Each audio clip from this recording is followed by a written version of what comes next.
এই 21 সদস্যের এই ক্যাবিনেট দিয়ে রাষ্ট্র চলবে না। আমি চ্যালেঞ্জ করে বলতে পারি চলবে না, তারা ব্যর্থ হবে, সফল হবে না। এখানে অনেক যোগ্য লোকের আরো দরকার আছে। আমরা প্রথম যখন হোম মিনিস্টার সাকাত সাহেব ছিলেন, তার সাথে আমরা মিটিং এ পরিষ্কারভাবে বলেছিলাম তৃণমূল পর্যন্ত আইন শৃঙ্খলা পরিস্থিতি নিয়ন্ত্রণ করে পুলিশকে স্বাভাবিক করেন।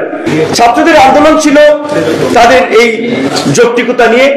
কোর্ট যদি একটা যৌক্তিক সলিউশন দিয়ে দিত তাহলে তো আন্দোলনটা অনেক আগে থেমে যেত।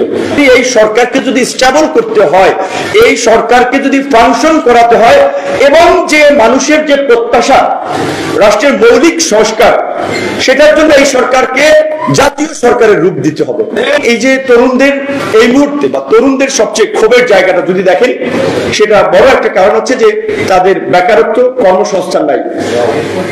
এবং তরুণ এবং যুব সমাজকে ধ্বংস করার জন্য দেশে যে মাদকের ভয়াবহতা, এই দুটো বিষয়ে আমি মনে করি যে যুব অধিকারের কার্যক্রমে বিশেষ করে প্রায়োরিটি দেওয়া উচিত। ছাত্রদের আন্দোলন ছিল তাদের এই যৌক্তিকতা নিয়ে। কোর্ট যদি একটা যৌক্তিক সলিউশন দিয়ে দিত তাহলে তো আন্দোলনটা অনেক আগে থেমে যেত।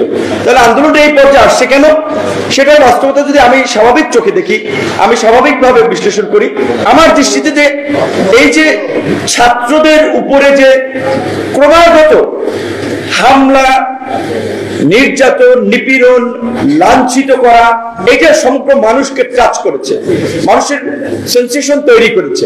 বিশেষ করে ধরেন একজন বিশ্ববিদ্যালয়ের ছাত্র, সে পিসফুলি দাঁড়িয়েছে, বুক টান টান করেছে, ভাই গুলি করিস না, কিন্তু পুলিশ খুব হিরোইজম আকারে সেই নিরীহ মানুষটাকে শর্ট করে গুলি করে ফেলে দিয়েছে। এটা কোন সুস্থ মানুষ আসলে নিতে পারে নাই। তো আন্দোলন আরো ট্রিগার করেছে যখন দেখেছে যে এইভাবে আপনার বিশেষ করে নির্বিচারে একটা শান্তিপূর্ণ মিছিলে, সমাবেশে মানুষকে গুলি করা হচ্ছে, প্লেন, হেলিকপ্টার চেয়ে, যেটা পাকিস্তান আমলে হয় নাই। 7ই মার্চ যদি এই সোহরাওয়ার্দী উদ্যানের দিয়ে একটা বোম মেরে দিত পাকিস্তানিরা, তাহলে কি এই আপনার পরবর্তীতে মুক্তিযুদ্ধের কতটুকু সম্ভাবনা ছিল? হয়তো কবে হয়তো সে আমরা জানি, কিন্তু 7ই মার্চ যদি এই ঘটনা ঘটতো, কিংবা 7ই মার্চই যদি শেখ মুজিবুর রহমান সাহেবকে গ্রেফতার করে নিয়ে যেত রাষ্ট্রদ্রোহিতার অভিযোগে, তাহলে কতদিনে মুক্তিযুদ্ধ তো সংগ্রাম কতদূর যেত সেটা কোশ্চেনের বিষয়।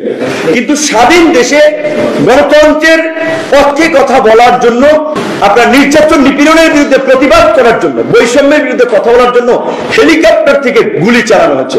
এবং শেষ পর্যন্ত শেখ হাসিনা কতটা ফেরোসাস হয়েছিলেন যে আসলে এটা ইমাজিন করার মতো না, যে তিনি বিশেষ নিরাপত্তায় নিয়োজিত এসএসএফ কে পর্যন্ত মানুষ মারার কাজে ব্যবহার করেছে।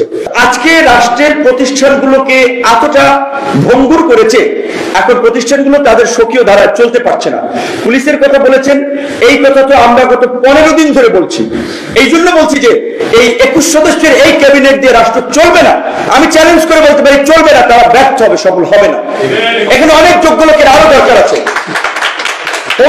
আমরা প্রথম যখন হোম মিনিস্টার সাকাত সাহেব ছিলেন, তার সাথে আমরা মিটিং এ পরিষ্কারভাবে বলেছিলাম তৃণমূল পর্যন্ত আইন শৃঙ্খলা পরিস্থিতি নিয়ন্ত্রণ করে পুলিশকে স্বাভাবিক করেন। বলছেন আজকে ভোক্তা অধিদপ্তর পুলিশ বানায়, কোন থানায় পেট্রোল নাই, মানে পেট্রোলিং এর যে পুলিশ থাকে টহলে মুভমেন্টের উপরে রিজার্ভ, সেই পুলিশটা নাই। পুলিশের প্রায় 400-র মতো প্রায় 500-র মতো গাড়ি আপনার এই ঘটনায় পুড়ে গেছে বা নষ্ট হয়ে গেছে, তাহলে তার বের হতে গাড়ি লাগবে। তাহলে পুলিশকে ফাংশন করার জন্য এই পদক্ষেপগুলো নেওয়া হচ্ছে কিনা আমরা দৃশ্যমান কিছু দেখতে পাচ্ছি না। যে আজকে অভিযান চালাতে কেন ছাত্রদের উপরে ডিপেন্ড হতে হচ্ছে, আনসারদের ঠেকানোর জন্য কেন ছাত্রদের উপরে ডিপেন্ড করতে হচ্ছে। রাষ্ট্র চালাতে হলে ধীর স্থির বুদ্ধিতে চলতে হবে।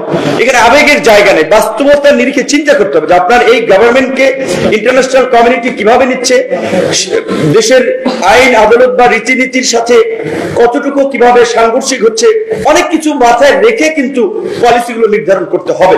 শুধুমাত্র আবেগ থেকে বললে হবে না। কেউ বলেছে না আবু সাইদের মায়ের কাছে শপথ নেওয়া শহীদ মিনারের টিএসসিতে, এইভাবে রাষ্ট্র হয় না ভাই। এটা তো আপনারা বিচ্ছিন্নতাবাদী হিসেবে ট্যাগ দিবে। এই সরকারকে যদি স্টেবল করতে হয়, এই সরকারকে যদি ফাংশন করাতে হয়, এবং যে মানুষের যে প্রত্যাশা রাষ্ট্রের মৌলিক সংস্কার, সেটার জন্য এই সরকারকে জাতীয় সরকারের রূপ দিতে হবে। জাতীয় সরকারের রূপ দিতে হলে আমি বলছি মেজর পলিটিক্যাল পার্টি, বুই-ফোর নাম সর্বস্ব পলিটিক্যাল পার্টি খুঁজে তো লাভ নেই। যেগুলোকে মেজর মনে করা হয় যে যাদের অ্যাক্টিভিটিস আছে, যাদের ফাংশন আছে, যাদের গণতান্ত্রিক আন্দোলন সংগ্রামে ভূমিকা আছে, তাদের থেকে প্রতিনিধি নিয়ে, এটা 21 আছে, এটাকে 31 করা যেতে পারে, আরো 10 জন নিয়ে এটাকে জাতীয় সরকারের